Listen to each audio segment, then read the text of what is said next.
Hello beautiful people. So ఈరోజు మన vlog ఏంటంటే మాకున్న ఈ కొంచెం డ్రెస్సింగ్ స్పేస్ని ఎలా నీట్గా ఆర్గనైజ్ చేశాను అన్నది ఈ వ్లాగ్.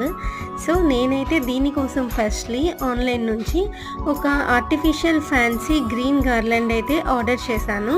ఇది డిఫరెంట్ డెకరేటివ్ పర్పస్కి అయితే యూస్ చేస్తారు. సో నేను దీన్ని యూస్ చేసి ఏం చేశానో మీరు చూడండి. అండ్ నెక్స్ట్ ఆన్లైన్లో నుంచి ఒక చిన్న మనీ ప్లాంట్ అయితే తెప్పించాను. దీని కాస్ట్ అరౌండ్ నాకు 170 రూపీస్ దాకా పడింది. అండ్ తర్వాత ఇంట్లో ఇంకో ప్లాంట్ ఉంటే బాగుంటుంది అనిపించి మా ఇంటికి దగ్గరలో ఉన్న ఒక నర్సరీకి అయితే వెళ్ళాము.